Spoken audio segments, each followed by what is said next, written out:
Mama, we made it.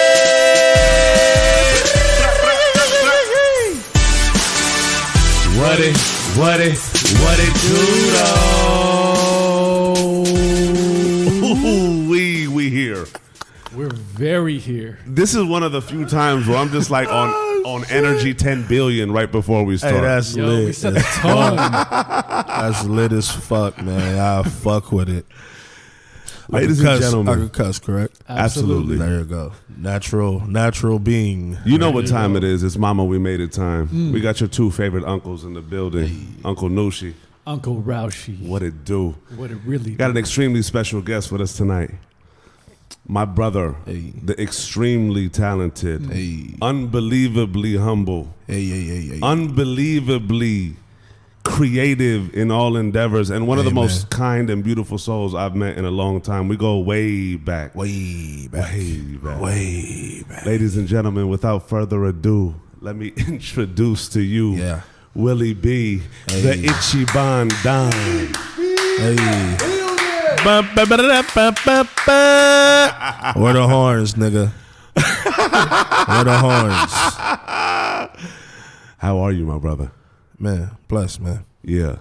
By the way, just to let everybody know, like, this was a glorious like soiree before we sat down here to have this podcast.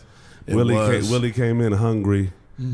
Had to fix him up a salad. Yeah, man. My girl asked me did I want to eat something before we left the crib, and she heated it up, and I was just like, nah, I'll just wait. And then I was on the way here, and I'm like, damn, I'm hungry as fuck right now. Yeah. But yeah, that's what happened. You know, when you come to Nushi's crib, there's always got to be a food option, though. Yeah. You know what I mean? Yeah, and we've explored. That's lit. It's lit every time. And we've explored Willie's palate through like. You have. Yeah, just through momentous occasions of ingredients. Yes, sir. We once thought weren't the shit. Oh, man. Avocado was one of them. Mm-hmm. But yeah, dog. The sunny side up egg. Oh, crazy. With the drip. I still like scrambled eggs. I respect but you know what I'm saying? But yeah, but for the sandwich, I think if he made it, I'll fuck with it. You know what I'm saying? So yeah. My brother, thank you so much for joining us. No problem. No problem. Thank you for having me. Absolutely. Yeah. I really want to take it back, and I actually really want to focus on this element of like your childhood, your upbringing, and your family, because. I'll tell you this. Somebody cannot have your character and be the type of man you are without having to have had a certain type very of enriched family experience. Yeah. You know what I'm saying? I say that a lot because I talk about it a lot because like the thing is that my family, my moms and my pops, and they're like I always say, it's no disrespect to Los Angeles and people from Los Angeles and yada yada, but I mean everybody knows like there's certain regions of the country in certain time periods that were heavy on morals. Absolutely. And that was the South and that was the East Coast. For sure. People that have parents from back in those places are how they're brought up, especially if you're black. You're brought up on certain type of morals and certain type of respects that still exists in those places. You know what I'm saying, that you have to have. But, you know, it is what it is. That's just how it is in certain regions. And my mom's is from the South and my pops is from the East Coast. And they just transplanted to LA. And here I am. Yeah. Oh, wait, so they brought the morals with them. Yeah. Interesting. You know what I'm saying? I mean, you know, people move to LA. Sure. Things change. People change. Yeah, you know, whatever. But absolutely. But for the most, I mean, the morals they instilled in me was like traditional type Christian morals, especially because I was raised in a Christian household. My pops was a preacher. Oh, really? Yeah. So, was your is pretty conservative growing up? Conservative liberal. Okay. I mean, we were still in the hood, man. Like, so at the end of the day, like, it was a little ratchet. My pops, don't get it twisted. My parents was both from the projects, from where they were from. Like, they was hood at the end of the day. They was just hood people that just decided to want better for themselves. Sure. That's all it was. You know what I'm saying? They of course, wasn't shit going on in Cleveland, wasn't shit going on in Mississippi. For sure. You feel what I'm saying? So they moved out here for better opportunities. Shit, my mom's came out here, worked government jobs for over 30. You know what I'm saying? Like Absolutely. mad stability. My pops came out here. He came out here to do music. He got caught up in the streets. Yada yada. Came back, raised me. Wow. You feel me? So became a preacher, all that. But he's still a real nigga. Like he a Absolutely. preacher, but he's not finna not tell you Absolutely. the real about what. Sure. You feel He what I'm knows saying? what the streets feel like. Yeah. Oh yeah, for sure. What part of LA did you My grow up pops got shot, my nigga. Like, Oh, wow. yeah, like that nigga really was in the streets. Like, for real. in? Yeah. Wait, what part of LA did you grow up in? Well, I grew up in Linwood. That's where I grew up in. Like, that's the city I grew up in from like age 4 to like 18. Wow. Yeah, Linwood is that's my city. That's where my friends. That's where I went to high school, elementary school. Like, that's my city. Do you have brothers or sisters? I have an older sister. She's 9 years older than me. She was born in Mississippi. Mom's had a man before my pops. Got You know what I'm saying? She had her when she was 19. You know what I'm saying? And yeah, my sister's a great person, man. She's very, very, very educated. Awesome. Yeah, very educated. Incredible. Graduated from UCSB, shit like that. You know what I'm saying? Like really smart. Really smart. Yeah. So I love that. yeah. What was childhood like for you as a kid? It was cool. I mean, I don't want to say I was sheltered. Like, you know what I'm saying? I was the baby boy. Yeah. You know what I'm saying? And you know, like they spoiled a baby boy. Like all these, you know, middle class First son. black people, you know what I'm saying? And, you know, shit, like my aunt was like my second mom's. You know what I'm saying? Like and she saw me come out my mom, so it was like super special for her. So like all my life she just always like looked out for me. Love. You feel me? So yeah, it was cool. Like my childhood was cool, dog. Like I think I have a cool family. You know what I'm saying? Shit, you know what I'm saying? Like I'm just to be like totally honest, like things As you change. better Everybody be. gets old. Like Yeah, everybody for gets sure. old and Of course, yeah. shit changes, man. But childhood was cool for the most, man. Like, I don't know. I was always a pretty positive kid, though. You know what I'm saying? I think that was just a natural thing about me. I don't think necessarily like it was instilled. I don't know if it's genetics, whatever. You know what I'm saying? Yeah. But I've just always been just a person that just always like cool For sure. vibes. I just, you know what I'm saying? Like I don't, you know what I'm saying? I don't know, but.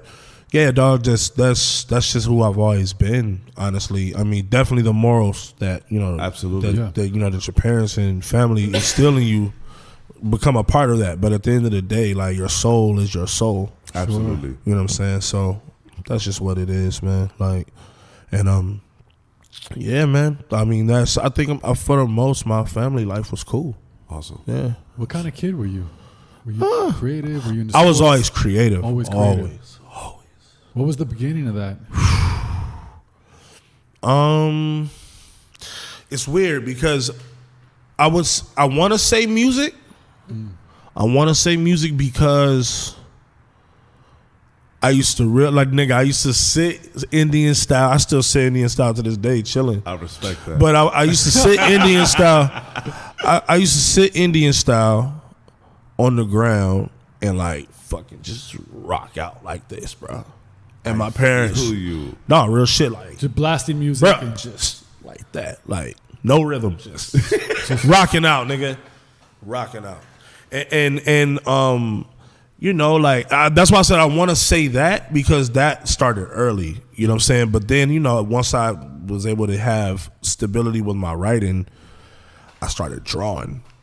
So I was drawing from like the age of 4. Type shit, like, and drawing was my shit, like that was my really? shit, yeah. Really? Throughout elementary, that was my that was my shit. Like even through like junior high school, like I got most artistic in junior high school. Wow. That's what I'm saying. What type of stuff did you draw? Just shit, anything. Cartoon. My mom got mad drawings like of shit like that. Like when I was like 4 or 5 years old, like bro, like. I was in the living room like tracing like not tracing it like where the paper's on top, like looking at it and it was like identical to this Easter card that I gave my mom that year. Wow. And she was like, and like she was blown. She was like, boy, this is good. Like this is, and she took it to work and she had that shit hanging for like 10 years in her cubicle. I love it. Crazy, yeah. Yeah, dog. Like drawing was my shit, bro. Like I used to love to draw, dog. Like I used to get in trouble in school for drawing. Real shit. I used to get in trouble, dog. I used to get like the teacher called like my mom's to tell her like I'm in class not paying attention. Just drawing. I'm just drawing, dog. Like, wow, so you just dove in. yeah. That was my shit. Like, was that something? How music is my shit, bro? Yeah. Like, that was drawing for me. Like, I would love art. I love art. Like, I love it. I love art. Art is amazing, dog. Music and art is the same shit, bro. Sure. It's the same shit, bro. It's the same fucking shit. Agreed, dog. I see colors, dog. I see colors every time, bro. Wow. Every time. I see colors in every record, bro. Unreal. Yeah, I mean that the shit Kanye said, that shit is real. Like, niggas think that nigga crazy. Nah, he not crazy. That shit is some real shit. Like, some niggas really like see that shit. I see that shit, bro. Wow. Like, when he said it, I was like, damn.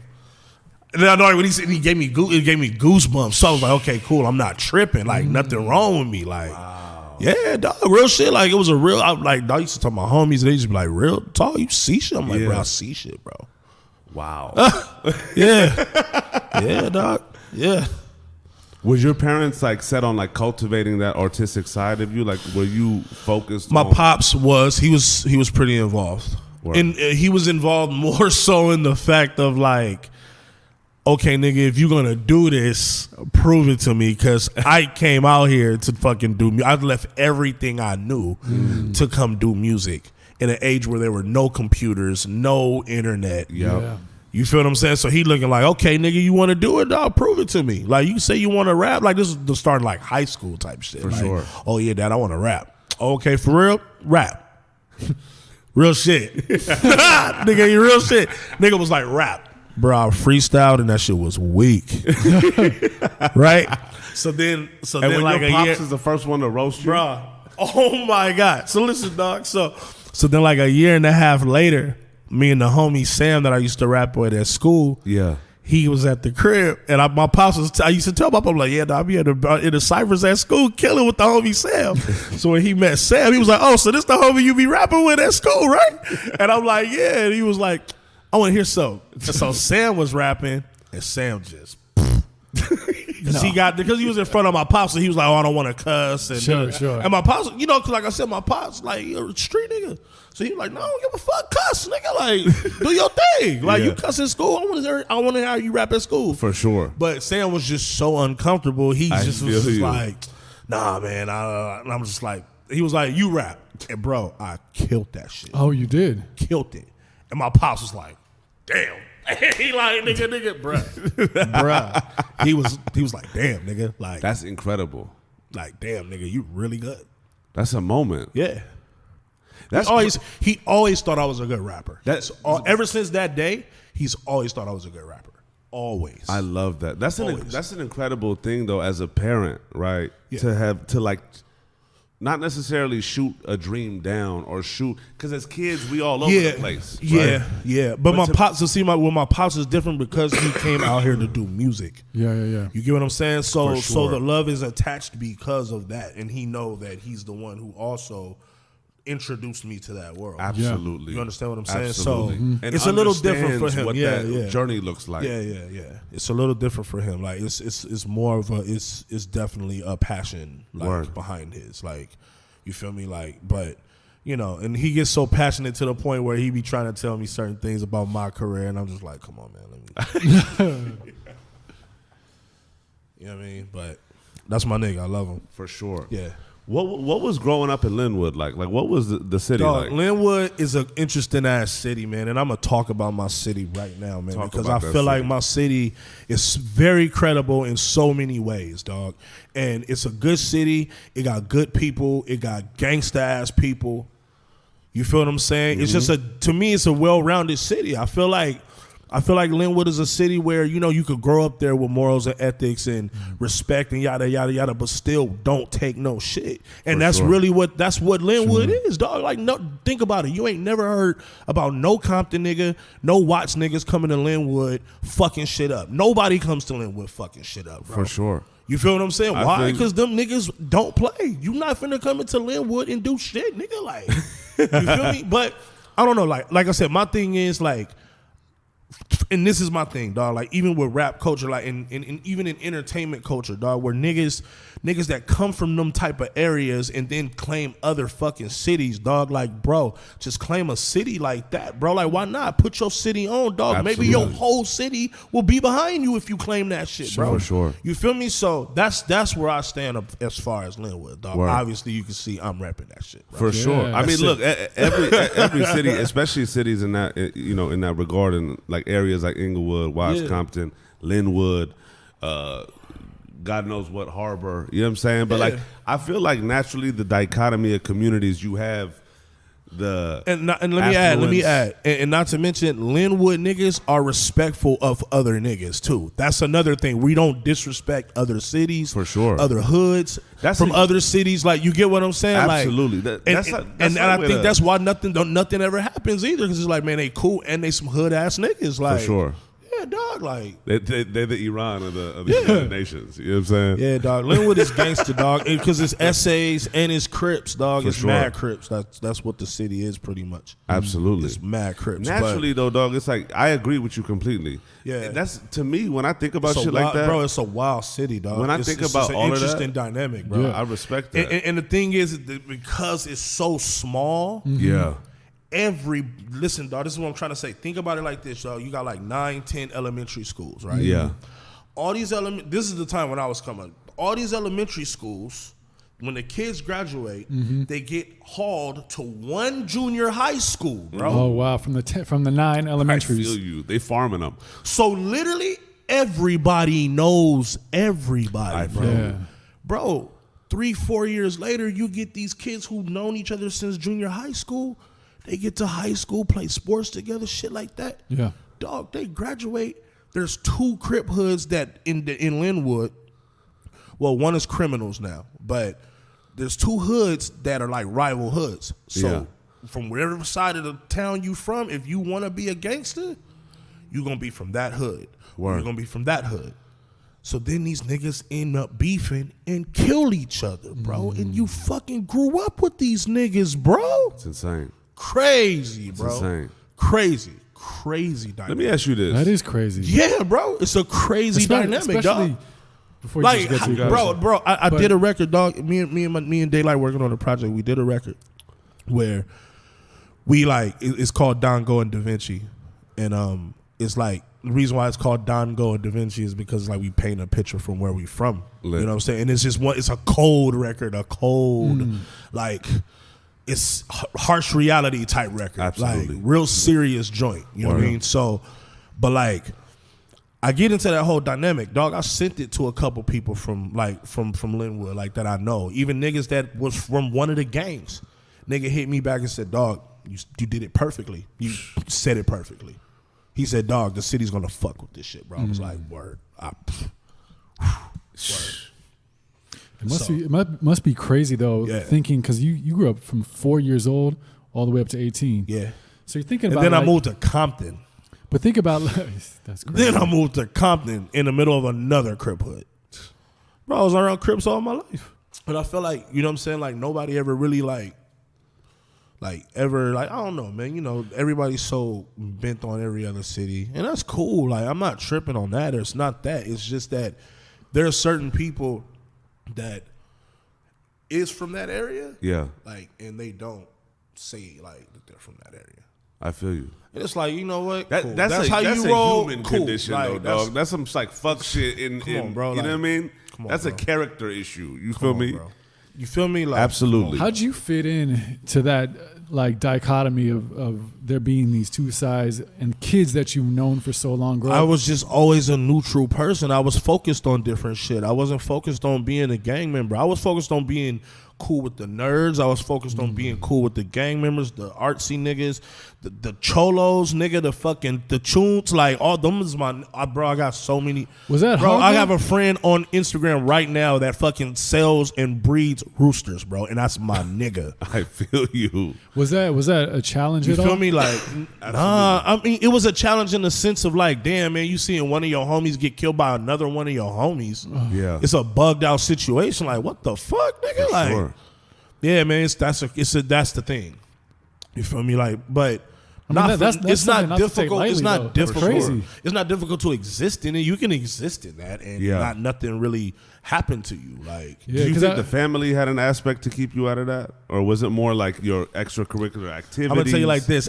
My pops. I'm gonna tell you an interesting story. So I had a blue rag in my backpack when I was 16 years old, dog. And my pops went through my backpack because I was getting bad grades and shit. So nigga went through my backpack and saw the fucking rag. And that nigga started crying, dog. Like, wow. Yeah. My pops from the East Coast, dog. Like, he didn't come up in fucking gang culture, dog. Yeah.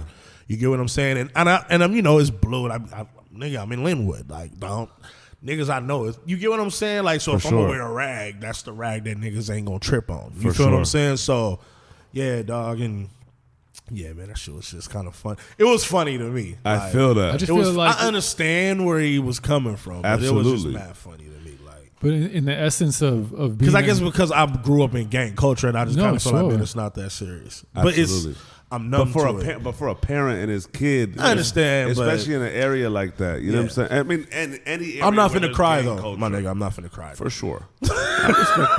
No, it's an interesting perspective, especially from people who don't come up in those areas. Right?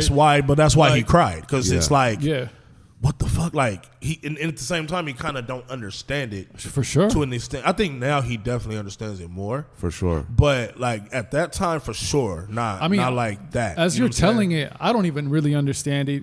For sure, it still boggles my mind how you could maneuver through like the peer pressure and all these like dynamics that are going on, my homie, and not be pulled in either direction. Check it out, my homie. It's mind strength, man. You gotta have a strong mind, dog. Like, you can exist in all those worlds, dog, and just be yourself. For sure. You know what I'm saying? Like, you ain't gotta be a gangbanger, nigga. Like, you ain't gotta That you feel me? Like, and I'm not, and this is no diss to anybody that's a gang member, because I'm cool with a lot of gang members. Like, that's just what they chose, and I respect them niggas. Like, you feel me? I respect a lot of gang members. You feel me? Like, but the thing is that, you know, like, there's certain people that say like they have to do shit like that to, you get what I'm saying? Sure. Like, and it's like, you don't have to do shit like that, my nigga. Like, nah. I mean, look, I'm a firm believer of the fact that, like, look, in society and in particular areas, the camaraderie that especially kids in those areas grow up in and see the brotherhood in shit like gangs, it has a lot to do with just the human element of the possibility that they see within those communities, right? Yeah. When you look at like the hoods and these areas, it's like if a kid doesn't see himself being able to be a lawyer, a doctor, a ball player, a rapper, all of a multitude of things, and doesn't see the world as being like much bigger than the neighborhood, which happens, right? Right. It really puts a constraint on somebody's outlook. You know what I'm saying? Like in these, and that's the crazy thing that plagues society, and especially in areas that gang culture breeds in, where it's a little more impoverished than other places. You know what I'm saying? Yeah. But at the end of the day, that's like the beauty and the travesty of life, in that we all have our choices. Yeah, like exactly. all of these things are around us, and what we fall into has a lot to do with the values and just like life lessons that we're taught, and also our decisions. You know what I'm saying? And on some real shit, like look, Kendrick did it. Like, a lot of niggas did it. Cole did it. Like, you feel me? A lot of niggas did it, bro. Like, it's not. You don't have to do that shit. Like, it's cool to know those people. I think it's cool to know those type of people. I love those type of people. I love hood people. Like, you feel me? But I like my peace at the same time. Absolutely. You know what I mean? But I love hood people because they're so real. I want to ask you, in in your teens, when you were really like dabbling in between the art and the music sphere, right? What were some of your inspirations? Like, who were some of the cats that you look up to, and in terms of your creative expression? Oh man, Man, that's a lot, dog. I mean, what era, like, would you say? Like, I mean, I would say, okay, like in high school, like I said, high school, I was really fucking with music. I was in choirs. I was doing all kind of shit like that. Word. You feel me? Were you playing any sports? I wasn't playing any sports. I was all performing arts. Beautiful. All through high school, I was all performing arts. Awesome. Yeah. Incredible. Yeah. I was, like I said, I was in choirs. And I was rapping, and like I was the best rapper at my school. Were you still drawing at this point too? I slowed down on it. Slow down more. Like once it was music, it was like I feel you. It just took over. transcended into that. It took over, bro. It was over. It was just a rap after that, dog. It was a rap. Yeah, it was a rap. It was a rap after that. Like it's been nothing else ever since. High school was the most. High school was the most pivotal stage as far as like my music understanding is concerned, for sure. Elaborate on that. Yeah, so before I was just a fan of music. I knew I loved it. I knew I liked it. Yeah, but high school was the year where I started understanding it. It's a difference. It's a total difference, dog. for sure.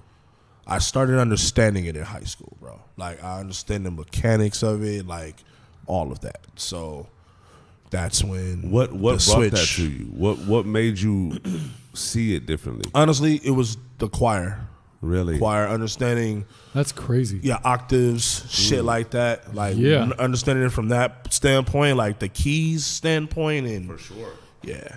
And choir is so unique Yeah. because you're dealing with so many different, basically like levels of music, right? Yeah. From like your tenors, your altos, your bass, Sopranos, and shit like that. understanding harmony.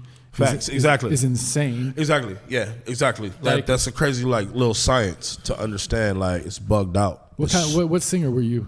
What I was tenor, bro, tenor? for sure. Tenor. There you go. That's it. I was a tenor, bro, Yeah. off top. Hell no, Yeah, that's great. Bro, I hadn't had a squeaky voice since I was like 11. You- Yeah, nah.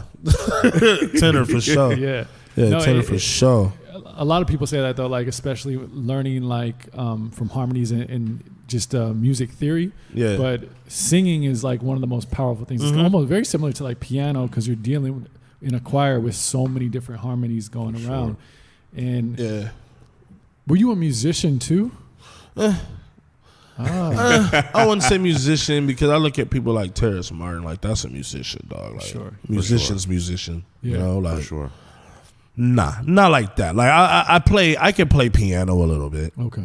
You know what I'm saying? And play well enough to the point where I can definitely play some sick. I can definitely play some sick shit. Yeah. For sure. But I'm not finna like run through a whole record or read music and Yep. just be Sure. Yeah. nah. Like them is some like real church blessed anointed ass. So it was really like nah. just choir. I'm like the one that's up here. I understand.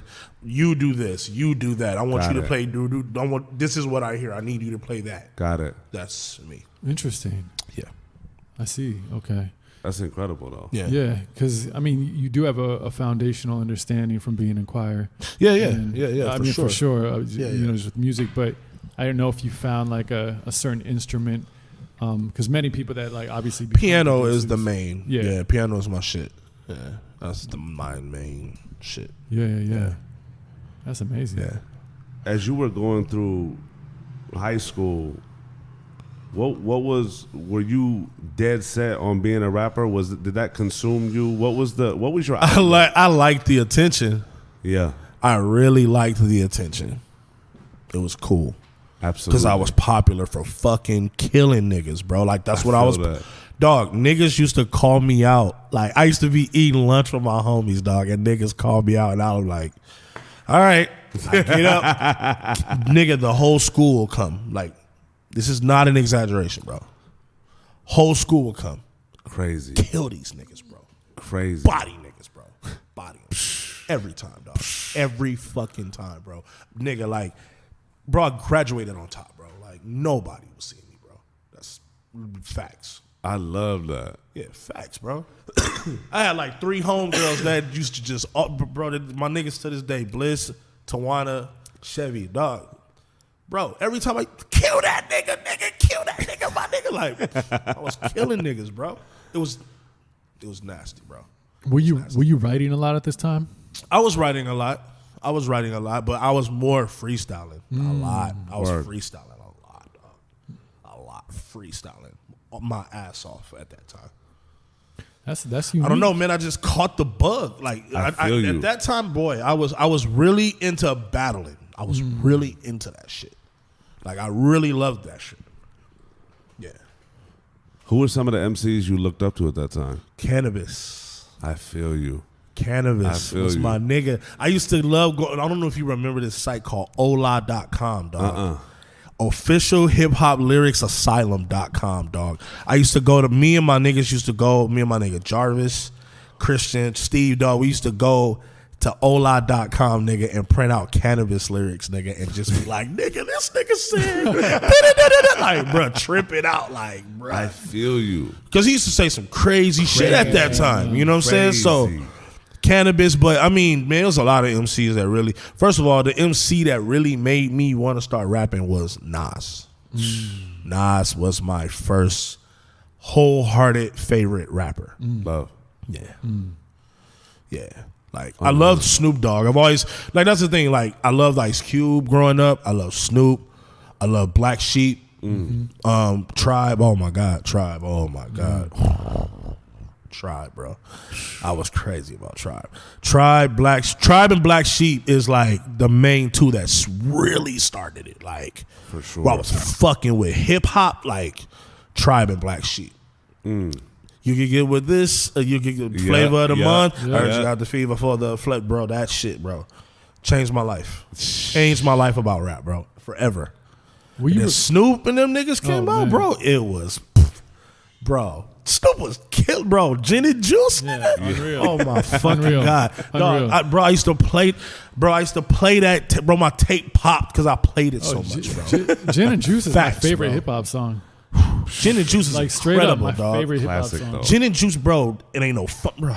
Them niggas, they was killing, bro. That whole Long Beach, bro. Oh my God, dog, killing shit, bro. They was bodying shit, bro. Were you recording it all at this time? Nah, not when I was 9. Nah, no. So we're still at I was 9. recording. I started recording after high school. Okay. 18, so even 19. in high school, you were like, I wasn't recording. I was just fucking rapping. So from 9 throughout high school, you're just freestyling your ass off. No. From 9, I appreciated music. 9 was the inspiration. Yeah. Freestyling, rapping started at 13. Oh, got it. Okay. 13 is when it started. Yeah. But yeah, so what was the music like community in Linwood like? They loved. I'm gonna tell you like this. It was kind of mixed. It was mixed. It was, because I was mad cool. Like I said, I was mad cool with hella Crip niggas and even chicks that dated the Crip niggas. Like there was my homegirls type shit. You feel me? And they was on West Side Connection and shit like that. You know what I'm saying? And I was in love with Wu-Tang Clan. I was pumping Ghostface Killer, dog. You had that East Coast flavor. Oh man, what? Bro, what? I was pumping the It Was Written. It Was Written and the Ghost, the Iron Man album. Those were the two for me at that time. Those were like constantly back and forth in rotation. For me, like crazy. Yeah, because it was the same year. Yeah, I feel that. Yeah, dog. It was some good records came out that year, dog. Really good records. So, yeah, dog. For those two were the main, like, yeah. Incredible. Yes, sir. When you started when you were about to graduate high school, what was your outlook? Like, what was it you wanted to do? What was it you wanted to pursue? Man, was schools I'm gonna tell you in the what was mix? crazy. So I knew I wanted to be on the East Coast, right? Why?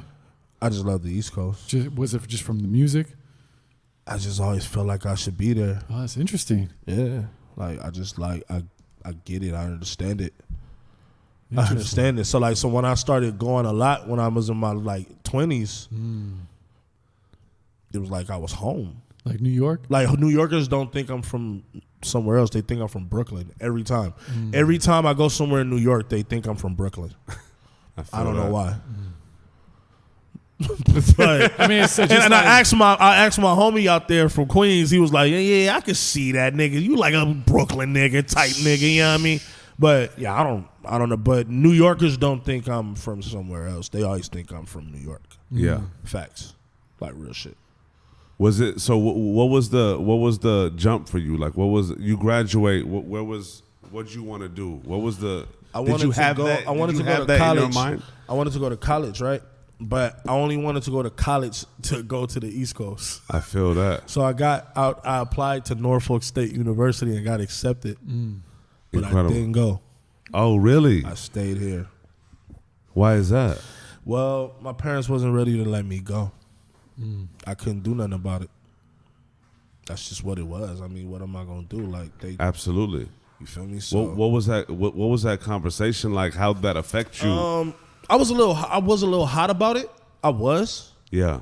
You know what I'm saying? Because I really wanted to go to the East Coast. For sure. You know what I'm saying? And you know, like I don't know. I wasn't like hot to the point where it was like, oh, I resent you or nothing like that. For sure. I got over it quick. I didn't even let it carry on for like a day. That's what I'm saying. Like I was over it. Like whatever. Like life will be life. I ain't tripping. Word. You feel me? But when you say they weren't ready to let you go, think about it, dog. Like I'm the baby of the family. You feel me? And I was going to Virginia. Like that's way on the other side of the country. Dog. Yeah, it's like, tough. Yeah. Yeah, dog. Nah, man, they didn't want that shit. My mom was bawling when I went up north. I was like 6 hours away. And the thing was, I wasn't like one of those students that had mad like scholarships lined up for this shit. Like, for sure. You understand what I'm saying? Like I was like high C average. Yeah. I was smart. I'm pretty smart. I think I'm smart, I suppose. Like, but I just didn't feel like doing the work. Word. You know what I'm saying? Like, whatever. And I fucked around and failed the whole 11th grade, dog. It was crazy. Oh, wow. Wild. And I got kicked out of my school, dog. No way. Really? Yeah. And it was my senior year, bro. And like, you know, I'm with all my niggas and I want to graduate with my homies. Sure. Absolutely. Nah, bro. I was finna get kicked out to fucking home studies, bro. Bugged out shit. Check it out. I still end up graduating with my homies, my nigga. How so?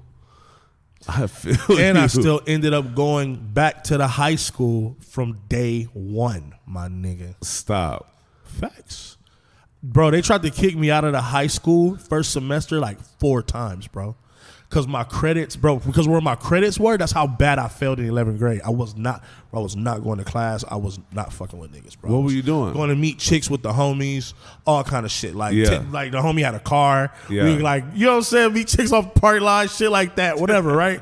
So like, yeah, dog, like I was chilling in 11th grade. Like, I was cool. Like, nah, failed, nigga. Everything was just, all the grades was bad, bro. Like, both semesters.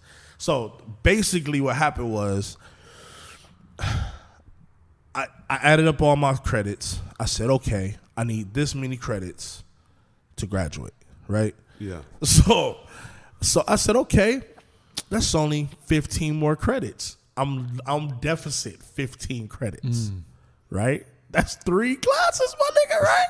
We already got to go to class six classes during the regular school shit, right? Nigga, bruh, I said, man, I'm gonna just have to take morning and afternoon classes. I mean, morning and after school classes. Sure. And you had an option, and that's the thing. Like, so if you take a morning class and an after school class, you know, that's for one semester that counts as 5 points. For sure. So that leaves if I pass those with the other classes, the next semester, I would only need 5 more credits on top of the normal credits in the class. Yeah. I mean, for the regular courses. Yeah. I convinced this lady named Miss McDonald, dog. Shout out to Miss McDonald. Shout out to Miss McDonald, straight up. For real. Cool little white lady, dog. I love it. Straight up, cool. Dog, straight up, dog. When I got the letter before my parents saw it, dog. My parents, bro, I graduated high school and they never knew that shit happened, bro. Oh my, Wild. that's crazy. That's fucking wild. And I told them later, and it was like, what the fuck? I feel you. Bro, think about it. I went through all of that and got accepted to a college. Unreal. That's crazy. Right. Bro, crazy. That's insane. Crazy, bro. Crazy, bro. I was not playing, bro. Let me ask you something. I was not playing senior year, bro. And I was still killing niggas in raps. I love it. Bro, it was lit, I want to ask you something about that moment, though. It was very lit. I want to ask you something about that moment, because it's like that could be the world is ending type shit. Because imagine you get held back. Nigga. Imagine you get kicked out to another school. Bro, I was hot, What bro. the fuck what switch turn? Even with the like, I need to finesse the fuck out of this switch. Oh, my nigga, do you understand, nigga? Do you understand? I went to the district. Nigga, I rode my bike to the district during my summer break, bro. I was like, fuck this. I'm finna go talk to somebody. I feel you. I went to the district, dog, and I was like, yo, this is what's going on. And I can prove that I can. Oh, well, you're going to have to talk to. Okay, cool. Let me go talk to them. So I went to talk to her. Yeah. Boom. And she was like, are you sure you think you could do this? Because I have no problem doing it. And I like made her understand like how important. I was like, man, these are the people I've been in junior high school with since 7th grade. Like, I want to graduate with these people. Like, I love these people. These are my friends. Like, I want to graduate with these people. For sure. Dog, she, okay. Back in. God bless her and But look, also your motivation. But look, bro. But look, here's the thing. I've always had gifted classes since I was a kid, bro. I was always in gifted classes. Dog, of course, I come out to school, I'm not in the gifted program anymore. Yeah, I'm bringing you back in, but I can't put you in the gifted program anymore. Right? Yeah. So I was cool with the dude who ran the gifted program the year prior. I had one of his classes, but the class period that I had was one of his lower level classes. Yeah. So he was like, why are you in here? And I told him the whole story. He was like, oh, no, we're going to get you back in.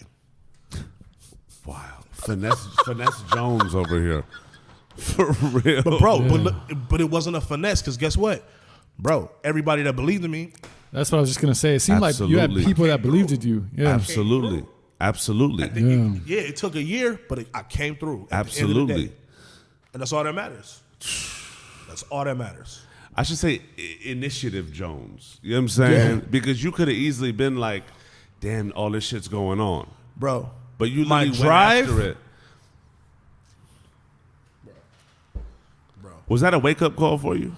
Bro, that was a major wake-up call. That was for that era, that was that was crazy. For that era, that was crazy. For that era. Absolutely. Yeah. For that era.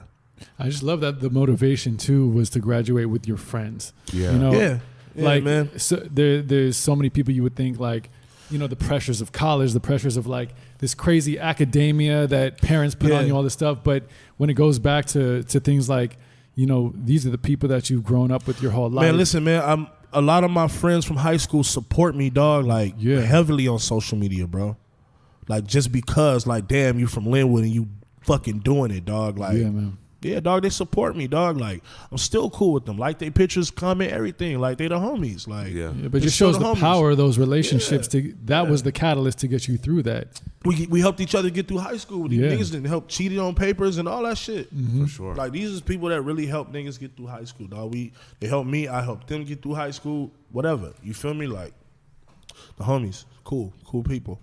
Real cool people. So after high school and stepping into the real world and not going to the East Coast, what'd you do while you stayed in LA? Bro, I went to Cerritos College for a couple of years. I took a piano class, felt that shit.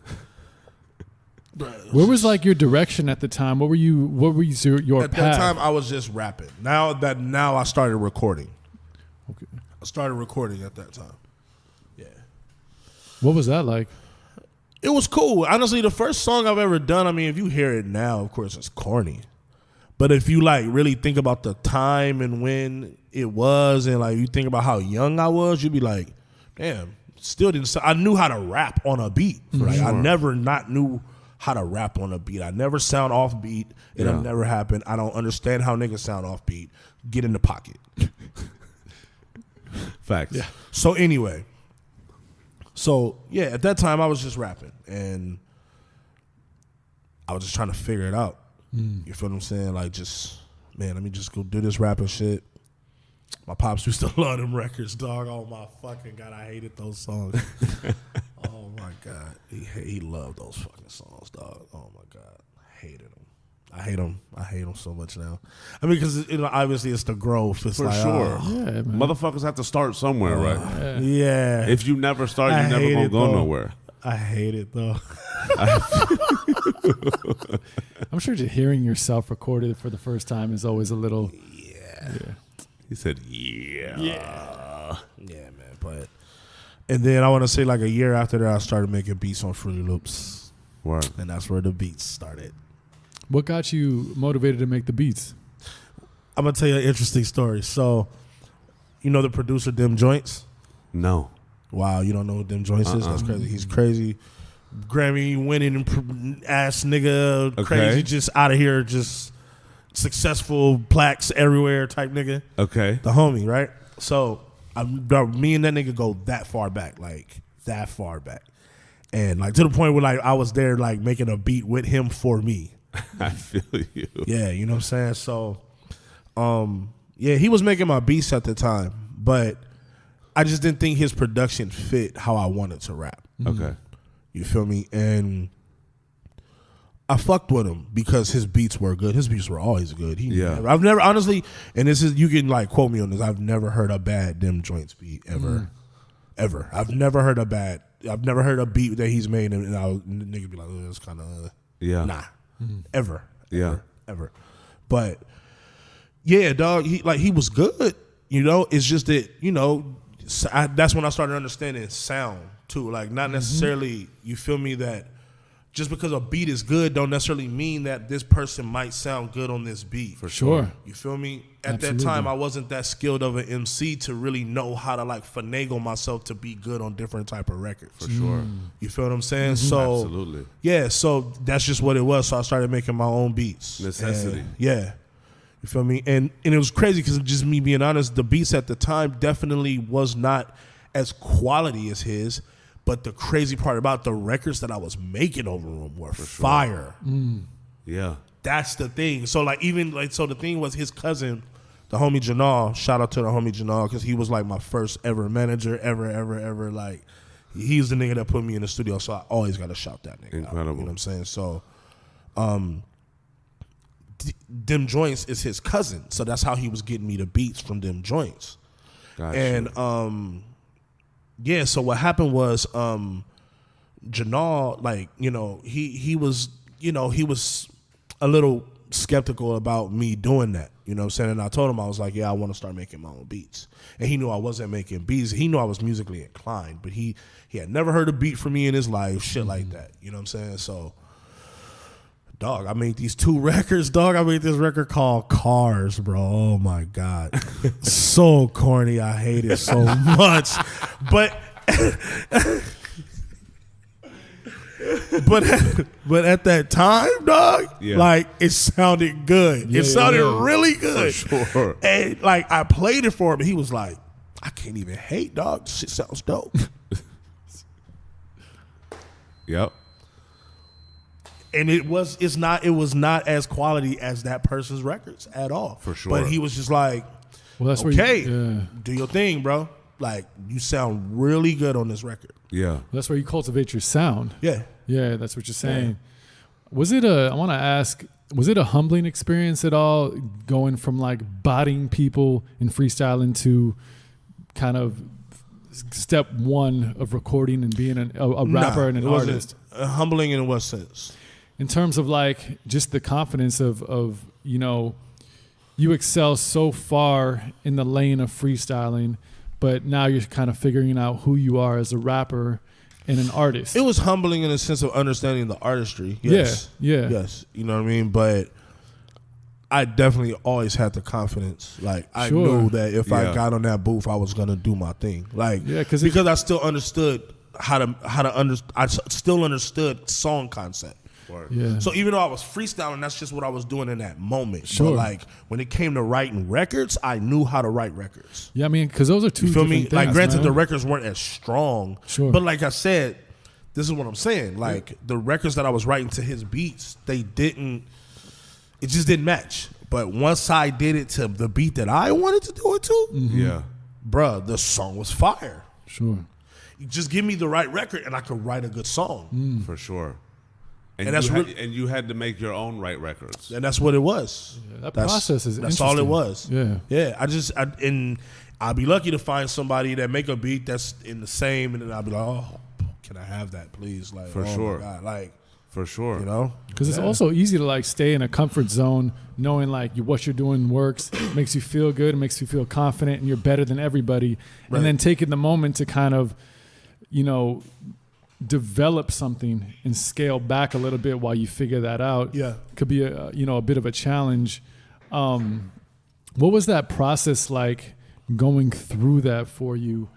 Did you enjoy the actual like process and growth of that?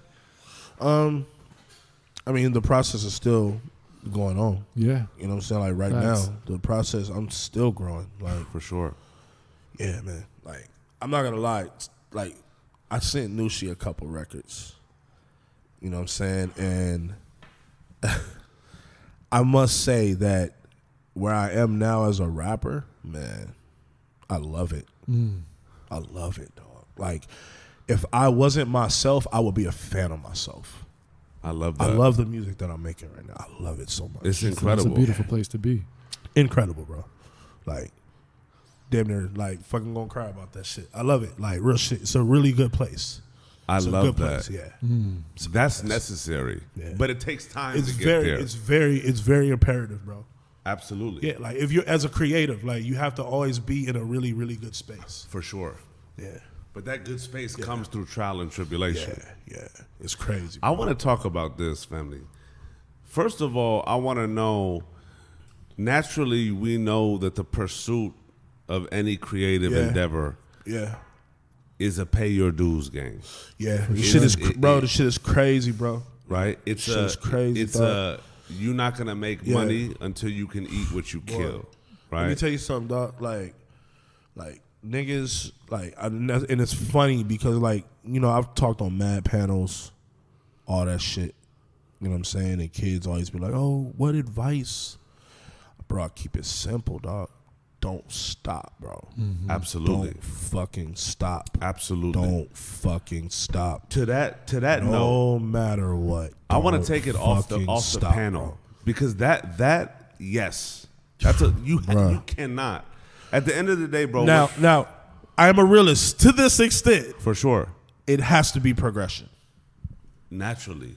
Or, If you don't see progression, then what the chalk fuck- it up. What the fuck are you doing? Chalk for? it up. Yeah. Chalk it up. I want to know this. Even if it's slow progression, it has to be progression. Step by As step. long Yeah. as there's progress, bro, it's in the right That's direction. it. Even if it's this at times or this or Exactly. monumental or exactly. Like it has to be progression, dog. Like that's the key, though. Yeah. And I always say that I don't want these fucking kids that really that's supposed to be doing that shit, For sure. that just realize they have a love for it and they Yeah. might need to be doing something else in music Yeah. to be wasting their time, dog. Like, Yeah.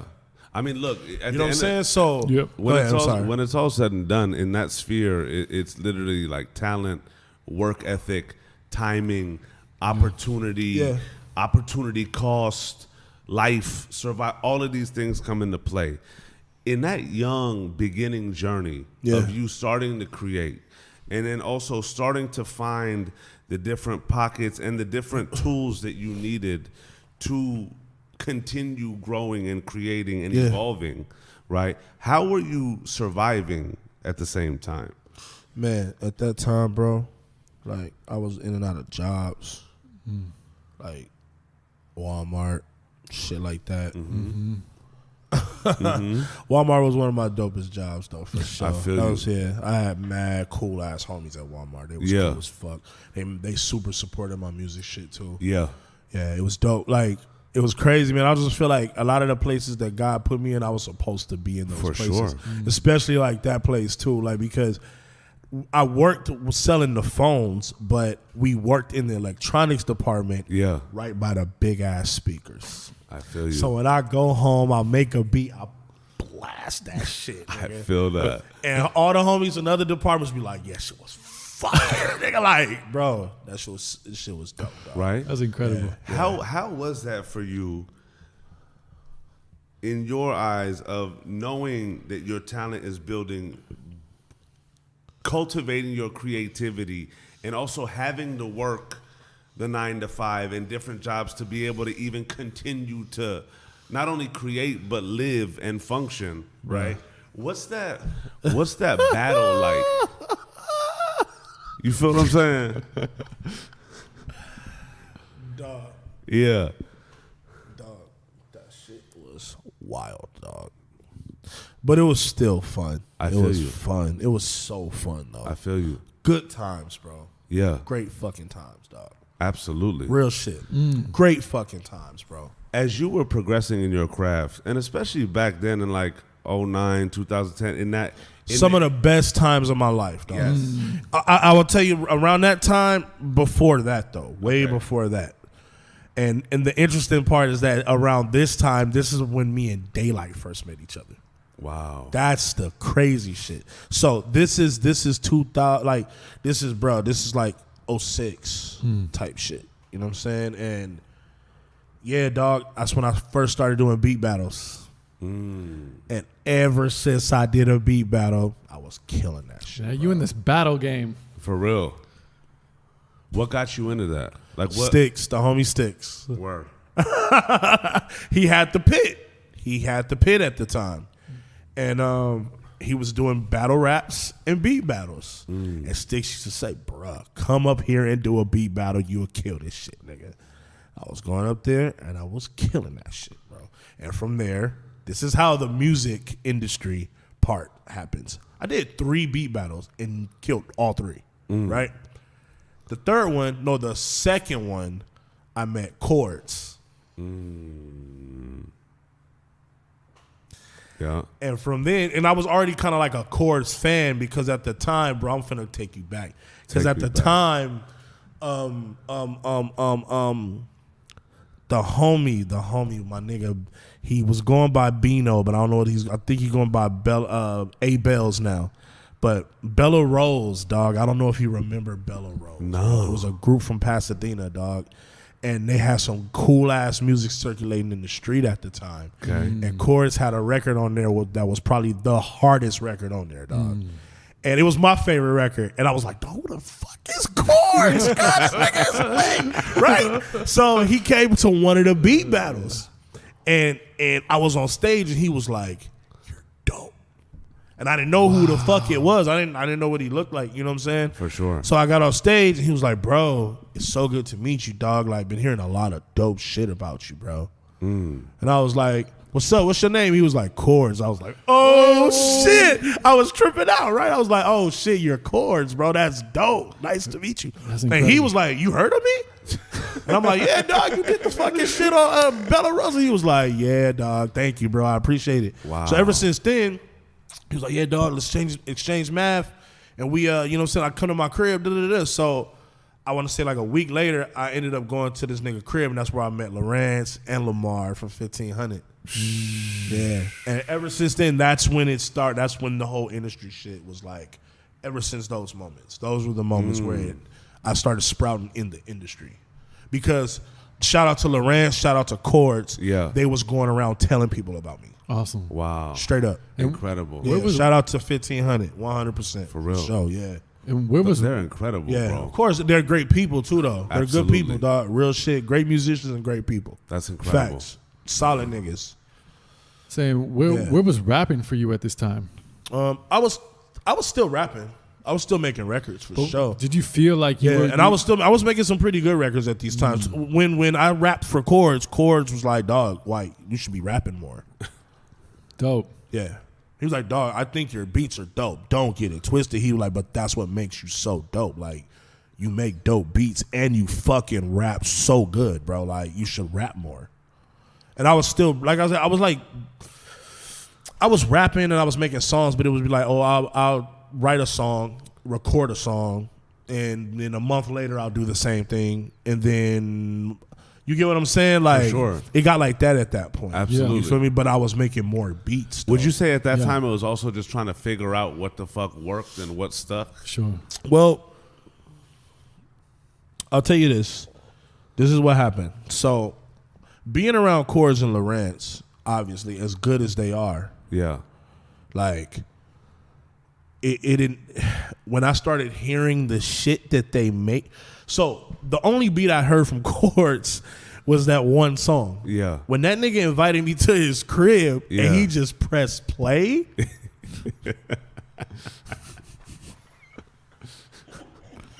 Nigga. I left the crib. The homie Rob took me out there in his car, right? I left the crib. I said, Rob, I'm going to quit, bro. Stop. Done. Facts. Stop. Verbatim. Rob was like, nah, dog, you can't quit. Everybody starts from somewhere, bro. He said, but dog, he said he started from somewhere, bro. He said, you can't quit, bro. He said, that should just be motivation, bro. Swear to God. And I was just quiet for the rest of the ride home, dog. What was going through your head? Bro, I was just like, dog, how the fuck am I going to make my shit sound like that? That's crazy, bro. And then not to mention, like, I was on Fruity Loops at the time. And also, not to mention, you feel what I'm saying? And this man has from a beat battle, bro. Facts. You feel me? He loved your. He fucked with your craft. Invited come you, over, and then you come into the mix and be like, bro, startled. I'm done. Startled, bro. Sound quality amazing. I was like, dog, what, bro? But Chords had mad equipment though. That's and that was like, okay, I'm shook. Like, you get what I'm saying? Like, oh fucking God, what's going on? For sure. So, yeah, dog. So yeah, I went home and it was funny because like my parents was gone for the weekend. So I told the homies, I was like, yeah, dog, like we could just like kick it, da.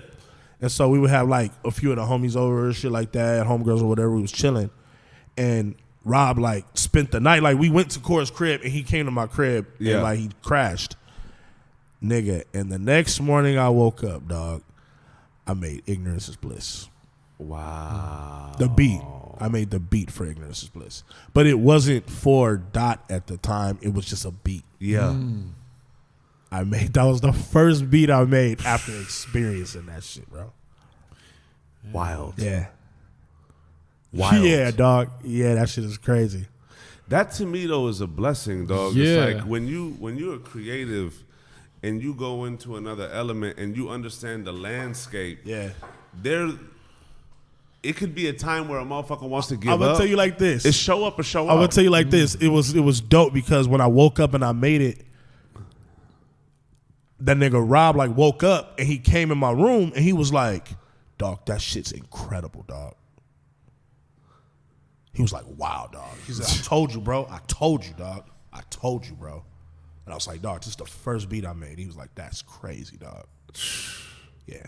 It's crazy that you because I knew it was a banger. Like, when I made it, I was like, dog, this is retarded. And for sure. sometimes it's crazy how like those experiences can bring that level of ourselves up and out of us. It was in you. Yeah. Clearly it was in you. If it only took the next day, you just needed to see it within you and then make the decision. Yeah. Am I done or am I going to level up? Yeah. I had to level up. That's crazy. What is that? Sink or swim and for what is this? Something flight? Fight or flight. There you For go. sure. That's for real. For sure. Fight or flight. I have no choice. What was that time period like for you in terms of creative growth, in terms of the people that you were surrounding yourself with creatively, and just opportunities that came that just challenged your craft to be able to navigate? Because, like, I feel like that time was extremely special. It was a very special time. And it's one of those things where I even liken it to how you describe LYNWOOD. Like, I feel like in that era, like the 07, 08 to... 2011, 12, that was like literally the period in which the West was bubbling again. Yeah. And especially crazy. Coming from somebody that had such an East Coast influence by being from the West. Right. You feel what I'm saying? Right. from somebody that sound like literally came from that I know. identity of the dog. East. I've been getting it all my life. Let me tell you something, dog. This is not an accent. I've been talking like this all my life. I feel that. Since a kid, like my parents would tell you, it'd be like, no, he's always talked like that. Ever since he's been talking like that. I feel that. Yeah, it's here. it's BK Willie B. You feel me? Willie B.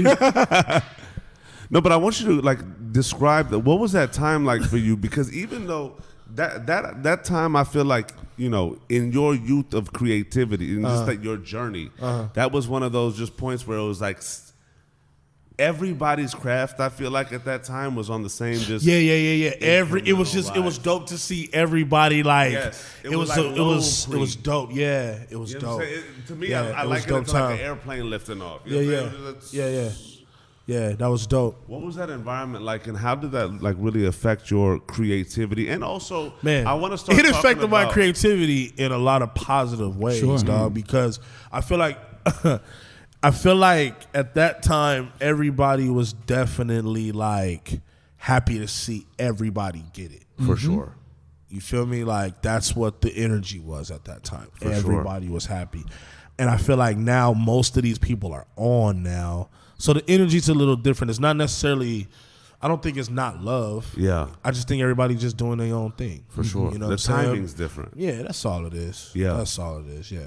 But I'm glad to see a lot of those people on. That shit is dope. Absolutely. It's dope to see a lot of like, even like, you know, whatever, man. Like, it's just good to see other people still like getting it a little or getting it a lot or whatever. Like, it's just dope to see that shit. For sure. You know what I'm saying? So... What was it like earlier on navigating through and understanding what the industry side of the shit was? You said how long? No, I'm saying what was it like starting to understand what the industry was like?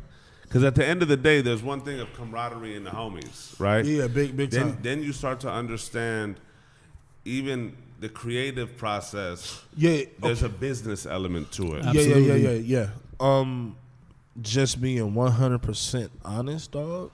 Like, I got it a little. I understood it a little bit before, like, maybe, like, TDE. But I really didn't really understand it until, like, maybe 4-5 years ago. Maybe 4 years ago. Wow. Like, for real understand it? Like, it was not that long ago. For sure. Yeah. And it wasn't that I was asleep or anything like that. It was just more so I liked to hold people to a lot of what they say and absolutely. You see what I'm saying? So it's kind of like in a world full of snakes, especially. Yeah. I don't want to say snakes. Everybody and the reason why I don't want to say that is because like and I have a thing about people, dog. People, I just feel people are gonna be who they are. For sure. You know what I'm saying? And in a lot of aspects, people are good in other areas. That's the thing. I mean, like, look, I don't like good to and bad in everything, right? Facts, exactly, and that's what I'm saying. I just don't. The right way and wrong way to operate in everything. And that's the thing. Everybody has a rhyme and reason, so I can't really like. I don't. You know, I used to be a judgmental person in that sense, and I can't. Yeah, no, I don't. It's not to say that it's a bad thing. At the end of the day, especially in all like media and entertainment industries, there's good and evil, right? Of course. And there's people getting fucked over, and there's people winning. It all depends on certain scenarios and circumstances. Yeah. Right. Exactly. At the end of the day, precisely. Yeah. Precisely. You have to find the good people and connect with that. You have to find the ones that are green. just more on your wavelength. For sure. That's all it Absolutely. is. Yep. That's all it comes down Absolutely. to. Yeah. That's it. Because guess what? Those other people, they have people on their wavelength. Sure. For sure. Sure. And in their world, they're fine, bro. Yeah. 1 billion%. There it is. I want to ask you this: when was it, especially earlier on in your craft and in your blossoming of your craft? What was a moment for you that hit you on like, okay, this is a fucking reality and we gonna get it? Like this is becoming a lot more real now. One of my homegirls called me on the phone and told me that she seen Dot performing Ignorance is Bliss at the House of Blues. Wow. And she's somebody who had heard that beat way before he got it. So that was really dope. How was that for you to hear that? That was dope. That was really dope. Yeah. And what were you doing at the time? I think I was with the homie at like Fridays or some shit like that. Like we was just at TGI Fridays chilling. I feel you. Yeah. Where were you like career-wise in kind just of working and just doing. It was still the grind. Yeah, it was still the grind. Still the grind. Just grinding. Yeah. That's got to be a validating moment. Yeah, it was. Yeah. It was for sure. Yeah. You know, it's interesting, like in the creative field, where this is something that starts off as like purely fun, purely passionate. Yeah. You're driven, and you just that's such a big motivator.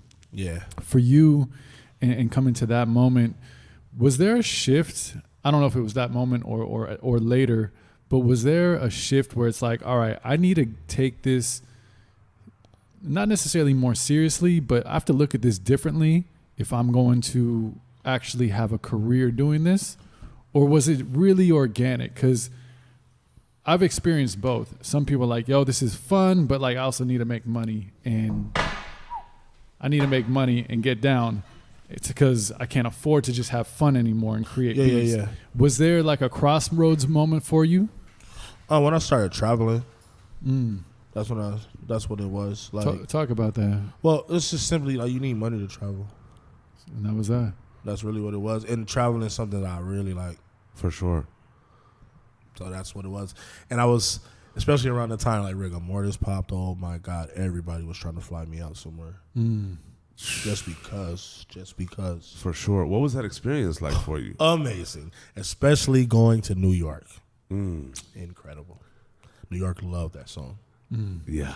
Imagine what it was like being an East Coast lover all your life, and you're in New York and you hear your record played on Hot 97, bro. How do you think that felt, bro? Bro, I was at the, bro. Nothing can, bro. That was one of the greatest feelings, and just that period, bro, of that whole run when I was killing New York, bro. New York loves me, bro. Like I got so much family in New York, dog. I don't even say friends, bro. They're family, bro. I love it. I have so much family in New York, bro. Like I when I go to New York, bro, I run through New York, bro. As you should. I don't go to tourist spots, bro. I'm in the city, bro. I feel that. I'm on the train, bro. It's not a game, bro. It's not a game. Like, Not a game. It's home. Like, I have videos of my niggas picking me up from the airport and we in the hood. He take me straight to the hood barber shop. Shout out to Baz. I got a barber in New York. Like, it's real. I get real East Coast love when I go to New York City. It's a real thing. I love that. It's like they love me in New York. Like, they love me out there. I love that. And I love them niggas. Like, forever. They're my niggas. Like, bro. Would you say at that time that when rigor mortis popped off, that was like an eclipse moment for you? Oh, yeah. Total. How were you? No pun intended. How were you handling that? No pun intended. Yeah. How was that for you personally and professionally?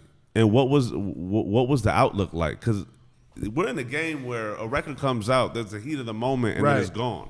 Yeah. And we're also in an industry where it's just like you have to keep coming back with it, right? Once one pops off, another one's got to come, this, that, and the other. Like, what was going through your head in terms of like seizing the moment? Man, I wanted to do a lot at that time. I wanted to try to find a way to stabilize myself financially to where I could just fully concentrate on it comfortably. Word. You feel me? And that's what I was on. I was really into networking at that time. I was really into,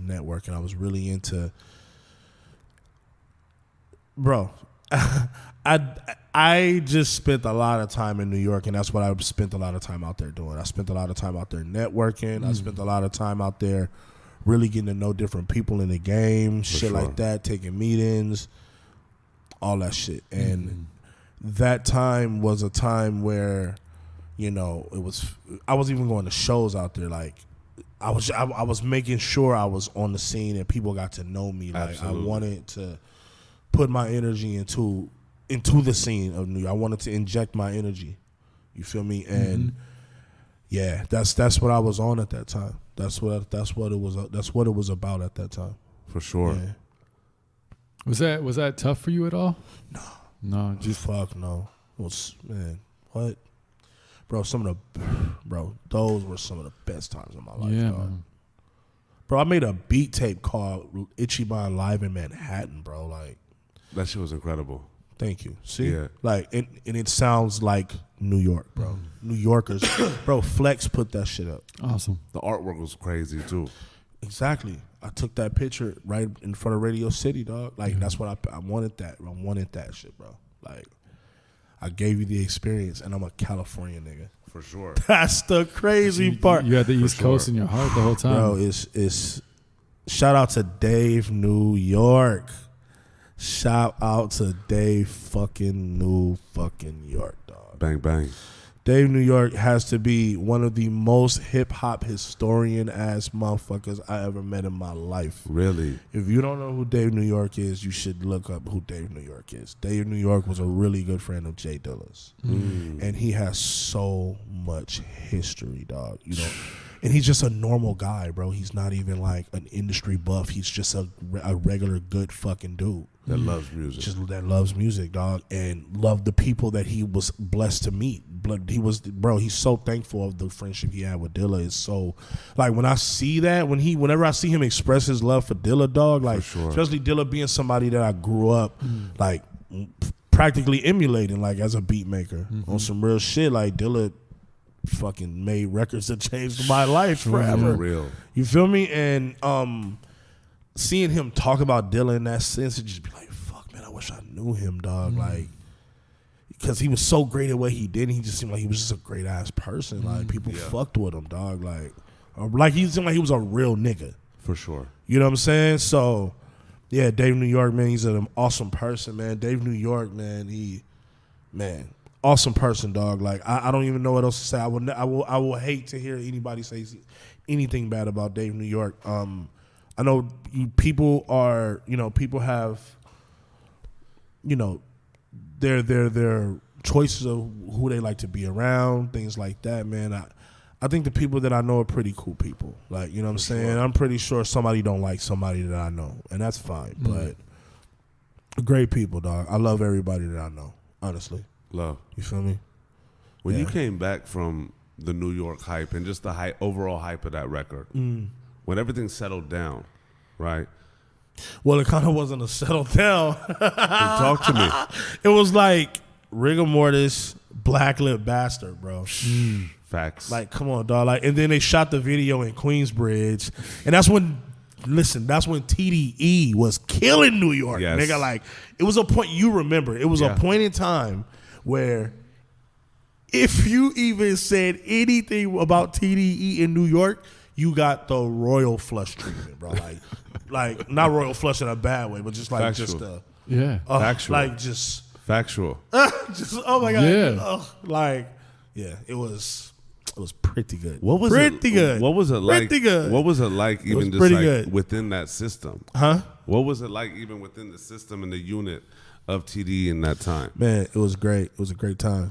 They were just out there. Man, dog, TDE, man, I'm gonna just tell you some real shit, man. Them niggas are some cool ass niggas, bro. Absolutely. Like, they some cool ass niggas, dog, and they're funny as all fucking hell, bro. You feel me? And man, like, what's so crazy about them niggas is that they pump that shit out easily, bro. It's not hard for them to make the music they're making, dog. So that's a testament to their system, though, bro. Shit is crazy. You know what I'm saying? They lock when you say lock into the studio, they lock in. Yeah. They're not playing. No. They're not playing at all, bro. You can't play. They're not playing at all, bro. Like, and they're good. Like, they're really good. Like, for really sure. fucking good. So for sure. Yeah, bro. Like, no flukes over there, bro. At all. Absolutely. Nah. Good. Great fucking artistry. Factual. Like, real artistry, though. Real artistry. Like, and they stand by that shit, bro. Like, great place to be. Like, great place to, like, if you're a creative like me, like, who don't really, you know what I'm saying? Like I don't really like a lot of shit. Sure. That's the thing, like, sure. and I don't like to voice it a lot because I feel like certain people would be offended, like, if I say I don't like a certain artist so I don't say shit about it. But I don't like a lot of fucking artists, dog. I just don't really think a lot of people are good. You have your own taste. Yeah, and it's not to say, like, that you can't make money or, like, you shouldn't be making money. I'm not saying that. Yeah. Sure. I just don't fuck with your shit. Yeah. You got a palette. And that's okay, because you might not fuck with my shit. And that's okay. Because you're probably a cool-ass nigga, and we might play Street Fighter together and become best friends. Because Street Fighter's my shit, my nigga. You feel me? So, but I'm saying, like... What's your favorite character to play in Street Fighter? Man, it's tough. So check it out. So Talk to me. It used to be like Ken, right? I used to fuck with Ken and Guile. Okay. But like on like Street Fighter 4, like the newer ones, Yeah. I've been fucking with Akuma, dog. Really? Akuma is lit. Bro, Akuma is lit, nigga. And I never played with that nigga ever, dog. And I just started playing with him. I love that. Yeah, that nigga's lit, bro. Akuma be fucking shit. We gotta get Mike Ross back. For real. Yeah. For real. Yeah. I'm a Street Fighter head. Love Street Fighter. Bro, Mike Ross is one of the Bro, most legendary. the worst, bro. I didn't been through shit with Street Fighter. Like, you understand? Like, I didn't have my bike stolen because of Street Fighter. Dog. My mama didn't beat my ass because of Street Fighter, dog. Because I stole quarters from her fucking jewelry box to go play Street Fighter. I love it. Yeah, dog. Like, nah, me and Street Fighter been through shit, bro.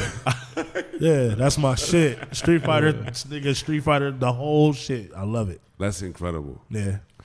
What was next after that? After that, you know, I just I kind of wanted to like operate in the way I wanted to operate. That's pretty much what it came down to. Like, I wanted to I didn't want to be like in-house and just be there. Like, you feel me? Like, great opportunity. Don't get it twisted. For sure. You feel what I'm saying? It's just that I just wanted to do more. Like, I just, and I wanted to be free to have the option to do it. Mm-hmm. Got you. You feel what I'm saying? Mm-hmm. And it's not that, they niggas don't want you to, it's not nothing For like sure. that. It's just that at that time, like, how the company wanted to maneuver, that's how they wanted to maneuver. Absolutely. Sure. I mean, if you join And the army, I respect it because, like, look where they at, fam. Like, they know what the fuck they doing, Factual. bro. But what I wanted to do at that time just didn't. Yeah. I mean, know it's what like I'm saying? joining the Green Berets. Yeah, You know what I'm saying? And but it was a mutual respect thing too. Absolutely. Like Yeah. like they Absolutely. respected it because I was so good, bro. Like, I'm good. They know I'm good. Like, Absolutely. And they still respect it. Like, Absolutely. at the end of the day, like, that's what I'm saying. Like, it's crazy, man. Like I said, life teaches you a lot, dog. And especially when you grow up in a man sense, like, you really understand a lot of shit in a different perspective. You know what I'm saying? I was young, and I just wanted to do. I just had so many ideas, dog. My head was fucking bursting, Spinning. bro. Yeah. I think that's a natural thing, though, for anything. And like you said, it has nothing to do with. It's not a negative at all. Nah, This not is- so. it's Because anything. It's and I like, think that's why, like, yeah. the respect factor, like, between us, period, is like dopest ever because, like, bro, niggas see me grind. For sure. Niggas know I'm trill. They see me grind. I'm solid, and I keep coming with that shit Facts. all the time. Never fail. I Facts. always come with that shit. I'm just focused on my company. What'd that look like? At that time, that personal freedom, that wanting to be free to do whatever creatively you wanted to do. Man, it was fear. I was scared. I was scared because it's in a sense, it's almost like this. It's almost like a person quitting their job. Yeah, and starting your own thing. You feel me? For sure. You know what I'm saying? So, yeah, man, that's pretty much what it is, dog. And, dog, I love it. And I've still been able to eat, and I've still been able to collect, and I don't work another job.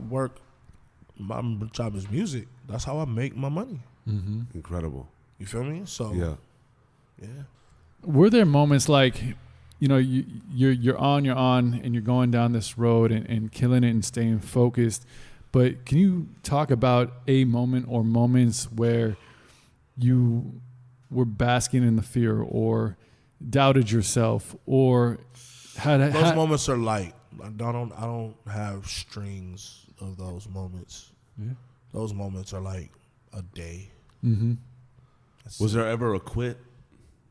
Just that one moment. Just that But look what I did the very next morning. For sure. I woke up, I got over that shit, sure. and I made ignorance is bliss. So going from that, because that's uncommon to have that. And Yeah, like the lemons into lemonade mentality, right? Yeah. Like, exactly. Like, you can doing anything. There's moments of like, fuck, what am I doing? Maybe I'm not as dope as I think I am. I'm on my own. Maybe I'm not going to get the respect. Maybe I was dope and I'm still trying to live in my own. Maybe I'm not making as much past. money as I'd like to. Yeah, to survive. Because at the end of the day, also in production, the checks come every 6 to 9 months. Yeah. Every 3 months. Okay. Well, it depends on who you do publishing with. Got you. And then you got your front ends, back ends, and all that. Yeah, stuff. shit like that. Yeah. And but just as a producer in the wave of like the way sound progresses, the way new producers, younger producers, cooler producers come in, like all these things. And both of us, we've all seen producers come in and go out and come in and go out and try to change and live among this like very, so what I'm looking like turbulent, for sure, landscape, right? Mm-hmm. Where you have to sometimes reinvent yourself or stay super true to who you are and create your lane too. In navigating that landscape, how did you keep yourself really focused to keep on your path and not get sucked down to those things? I love myself, bro. That's what it comes down to. I love myself, bro. I love my fucking self. That's what it is. I will not let myself do some scum shit. That's it. I'll never let myself knock us out. Just love myself, bro. I'm my nigga, bro. I'm my nigga. Have you always had that? Hell yeah. Hell yeah. I mean, growing up as a little kid, it's different. Yeah. Oh, sure. And I'm be honest, I was like a chubby kid too. For sure. Me? You But don't say. But here's right. Right. So, but the thing is that like the crazy part about me, even in those stages, is that I was always popular. Like elementary school, I was always popular. So to a certain extent, you gotta have a certain type of confidence. Mm-hmm. You get what I'm saying? Especially if you're like, dog, I was popular in elementary school. Like, fat kid, but popular. And I wasn't popular for being like the fat kid that's a bully. For sure. I was cool as fuck. Like, that's just what it was. I was just cool as fuck. I kind of want to ask the question. I don't know if it's answerable, but like, how do you love yourself? I think that's a very hard thing for people to do. Man, like, you have to. This is how I look at it. This is the only way I can break it down. Like, people love their favorite artist, right? Yeah. You love your mom, or you love your dog, or whatever the fuck, right? Something you really, really care about. And you say to yourself, man, I don't want to ever see nothing bad happen to this person, this thing, or whatever the fuck, right? You have to make that yourself. That's a blessing. For sure. You have to put yourself in that same box and say, look at yourself from the outside and say, yo, I fuck with you, my nigga.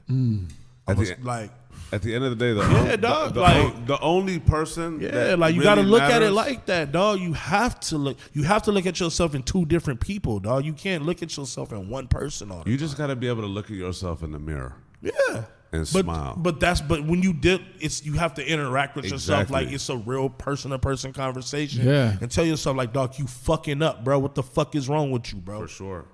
But and that's love. Yeah. You feel what I'm saying? And like, love. I'm gonna tell. Guess what? And I tell that same shit to my homies. I tell that same shit to my girl. My girl tell me the same shit, and that's why I'm with her. You feel me? Facts. That's it. I don't want to be with no chick that just gonna fucking it's on. Okay, no, cuz tell me what the fuck to do. Like, what ideas do you have? Yeah. Woman is supposed, you know what I'm saying? Like, you know the whole thing. A woman is supposed to be like more knowledgeable than a man and around the right man. Like, it's some deep shit. The rabbit hole is deep, but anyway. But yeah, dog, like that's how you love yourself, dog. Like, I think that's beautifully said, man. Yeah. Absolutely, bro. You gotta love yourself, dog. Yeah. You have to. You can't love anybody else if you don't love yourself. I mean, and as that, True. you know, Facts, dog. it's such that's such a meaningful quote that can get lost in the quotables, right? For sure. But I bring that up and why I think I'm just so interested in loving yourself and self-love. You know, that's a topic that I think a lot of people are getting in tune with, especially right now. Yeah. You hear about self-love, and you know, I'd like to get to the root of like what that means. And so when I ask those questions, not to interject, but I'll tell you this much: I will say this: I've always loved myself to the extent of not ever wanting to see myself hit a rock bottom, completely get shitted on. But I've definitely have taken a lot of shit from people and just took it. But once I got to a limit, I would just like either disappear or stop fucking with the person completely. But I think nowadays I'm a lot more vocal. Word. But that's a very unique strength to have, though. You feel what I'm saying? Yeah, but sometimes it's not pretty. I'm not gonna lie. Sure. It's not Absolutely. pretty, and it's genuine, and niggas know it's not. The truth game. hurts, bro. And they know it's not a game. It's like, oh shit, oh shit, okay, Yeah. Okay. Yeah. For real. It's not pretty. how does that make you feel? What do you mean? Just to get to that point of like being more vocal, being more empowered. Yeah, I love it. Yeah. Sit the fuck down, nigga. I love it. This is not gonna do nothing, nigga. You gonna beat me up? You ain't gonna beat me up. Fuck out of here. I love it. I love it. I love that. I love it. Yeah. What's it been like starting to, you know, you've been sending me records where you've been rapping again. Rapping. When did that start where you caught that juice again? I can tell you when it started. And what has it been like for you? All right, so I will tell you what happened. So I had made this loop. And Punch has always been my dog. That's my nigga, dog. Punch is a good fucking dude, bro. Like, that's the homie. But anyway, what happened was, and he's an incredible lyricist. I think that's everybody a fact. That's a fact. knows this, right? Yeah. So anyway, basically, I had this loop, crazy ass loop, and it was just one of them dirty ass, grimy ass rap, fucking Sean P. You know what I'm saying? Yeah. Like Yeah. Rock Marciano type, just menacing. Yeah.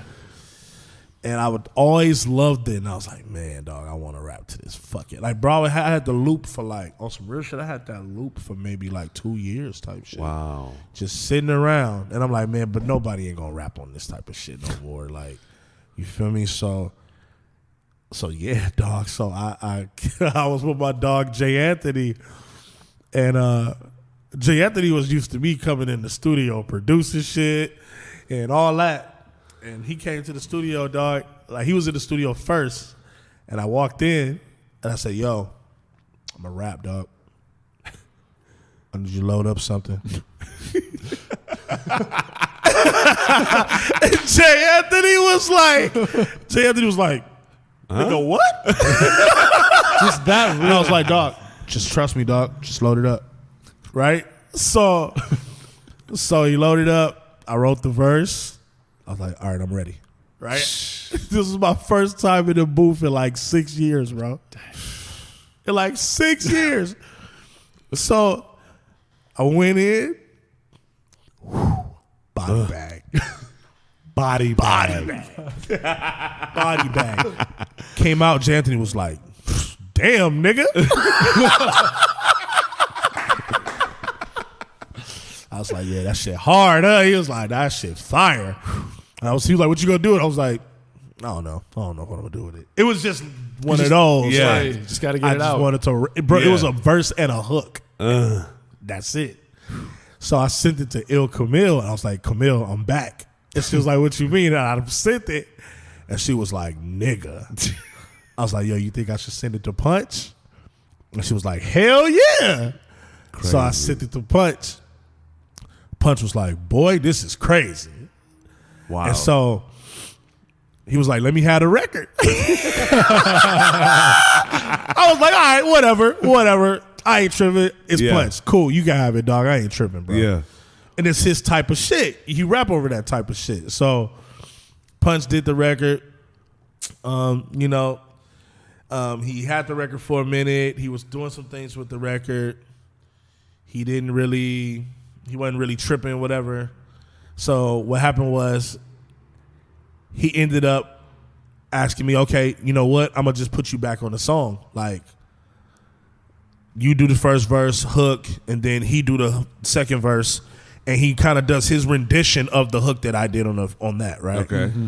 So, Punch is from Watts. He's from Nickerson Gardens, and that's off the 105 freeway. Linwood is off the 105 freeway. Watts and Linwood is right across the tracks from each other. And yeah, dog. So we called the song 105 because that's what I'm talking about in the chorus. And yeah, dog. I want to say niggas sat on that song for almost 8 months type shit. Yeah.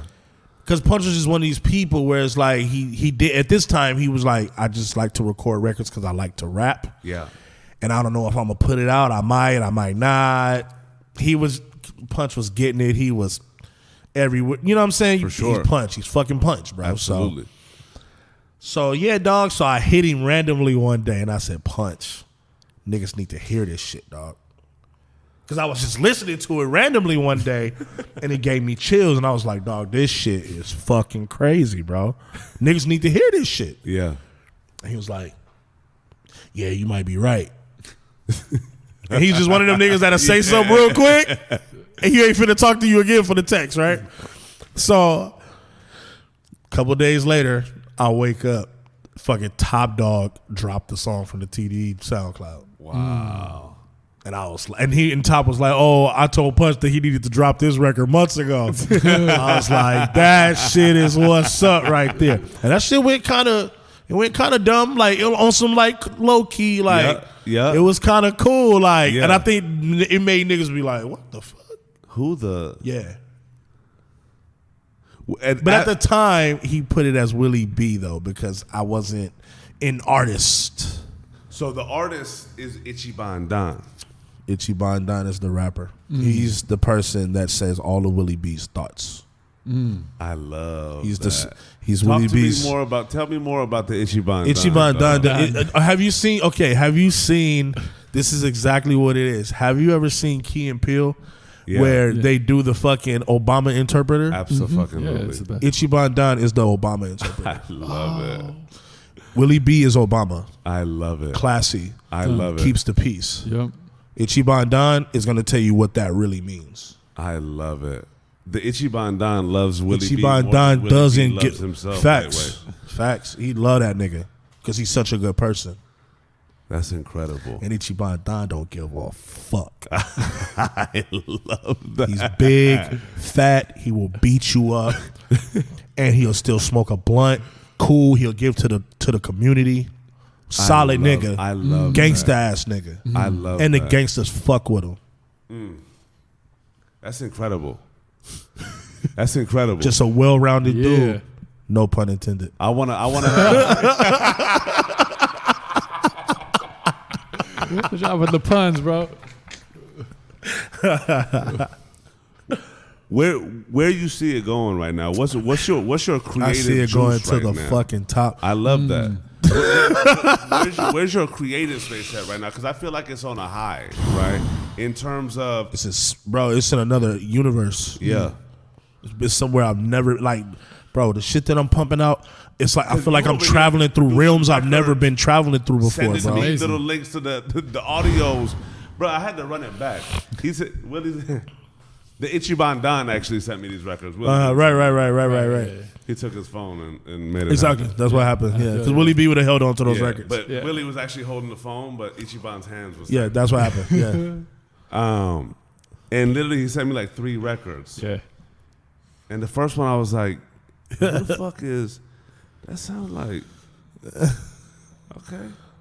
Played the second record. I was like, wait, hold the fuck, what? Oh shit. This is what it is? Yeah. Crazy. Not playing. Incredible. Incredible. Incredible. And that's not cocky. No. That's not cocky. No. That's really appreciating how well I'm doing my art right now. Like you were saying earlier, own it. As much as you love yourself right now, my brother. Know that. I appreciate it, dog. That's a fucking fact. That's right my now. nigga. You know that's why you my nigga. That's the type of shit where I was listening. I was like, wait, hold the fuck up. How have I not heard this shit earlier? Mm-hmm. Yeah, a lot of people, bro. Listen, my girl was mad. My girl was like, "You rap this good all this time?" And I was like, "Yeah." She was like, "Oh my God, you got me so hot." She was like, "Nigga, you should have been rapping." I gotta play you some of these records, Rashi. Yeah, 100%. Yeah, factual. 100%. With this, like, you know what's crazy? Because to me, when I'm looking at it, like we've been through the throes of life with one another. You know what I'm saying? And as much as you love yourself, it's crazy because life happens. Yeah. We go through the up and the down and the left and the right diagonal of life. Yeah. When it's like we need things to work out, different things don't. At the end of the day, what I love about you and how you package those things up is that when it's all said and done, they are blessings. At the end of the day. Why are they blessings? Because they make us who we are tomorrow. Bro. And that's how you got to look at life, man. Every fucking rainstorm has sunshine after the fucking rainstorm, bro. The sun always comes out. Absolutely. Except for in Seattle. Yeah, and except for a total eclipse. Pun fucking intended.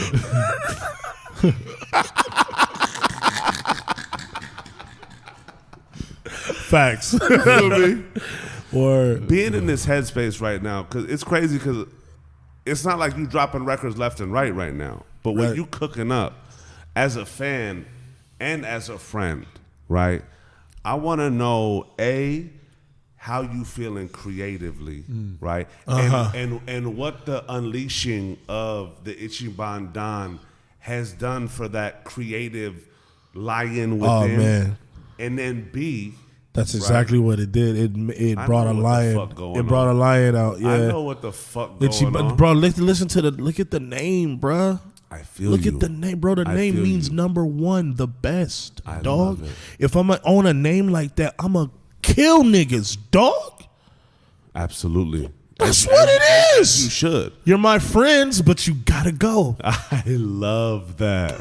And it's been that's necessary though. It's been like this since his childhood freestyle battles. Yeah. Nothing's changed. Nothing's changed, bro. It's just coming back out. I started off battle rapping. What you, dog? I did beat battles.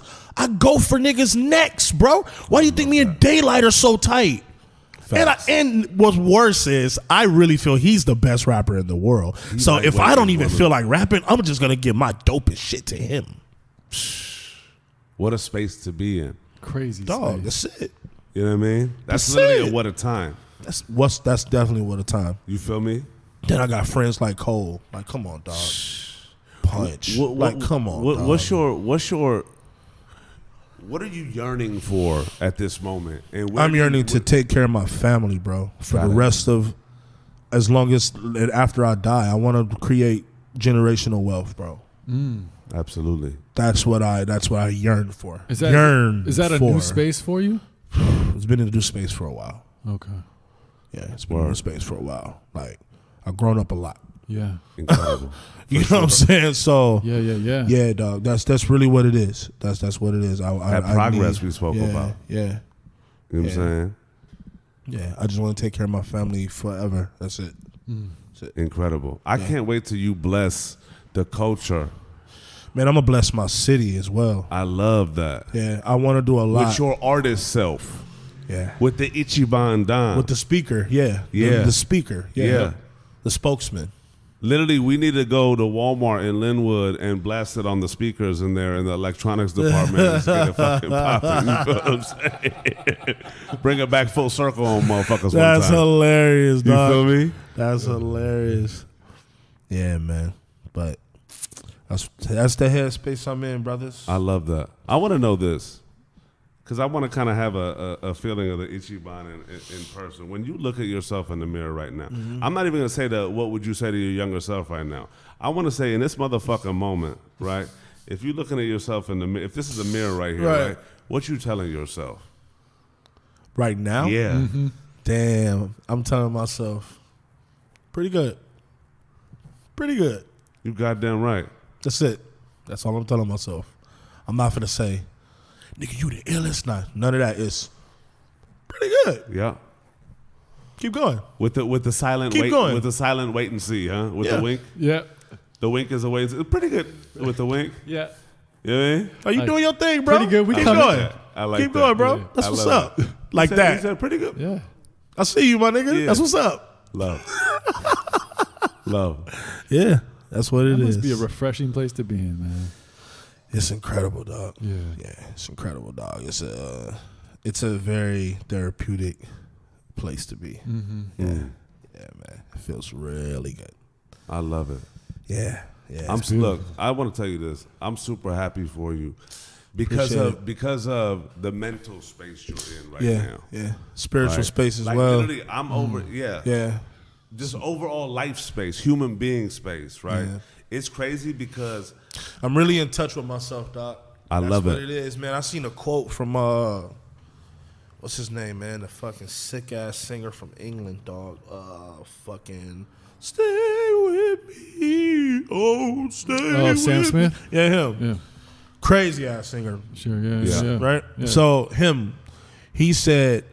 The moment it was something I seen. I don't know if he said it because motherfuckers make memes, and them people don't even really be the ones that said that shit. So anyway, niggas post Will Smith. Nigga didn't say none of that shit. So check it, dog. So it was like if it was Sam Smith, part of me Sam Smith. It might not have been you, but it said the moment I started succeeding. It said the moment I gained personal happiness is when I stopped caring. the end. And that's not in a way to say stop caring about people No. but just freedom. Freedom. Yeah, like whoever got something to say about it, so what? Those that mind don't matter, and those that matter don't mind. Facts. That's it. Facts. That's a beautiful place to be in. It's man. a beautiful place to be in. I love it. Not giving a fuck. To let go of that, because that's really the one thing that can be paralyzing. And only giving a fuck about the ones who give a fuck about you. Facts. That's, You have to live like that's the key. factual. Because I had a lot of people that I thought gave a fuck about me and they didn't. And I had to let them go.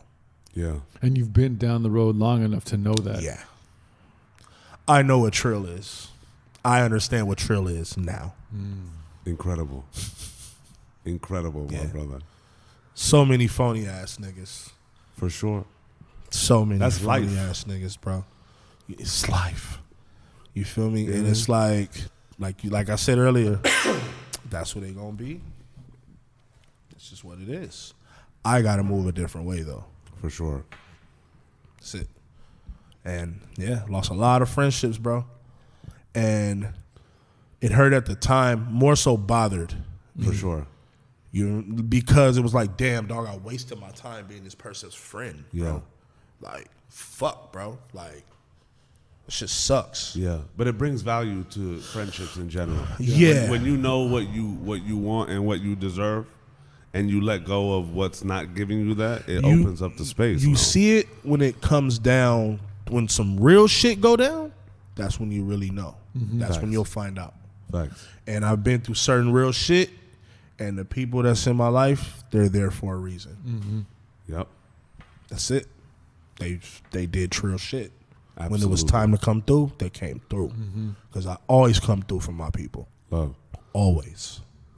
And I think it's natural as you Always. go on too. Like you start to customize your friendships. Like people do fall off. That's just like natural. Yeah. So you can weave through and get a little. sure. It gets a brighter. little tricky though. I'm not gonna lie. It gets a little Sure. tricky, man. Like it's just a lot. Sometimes it's a lot. It's a thing where it's like, especially in certain aspects where like, especially if you're if you're a person trying to run some kind of establishment or call yourself whatever, trying to do something, trying to be an entrepreneur. You know what I'm saying?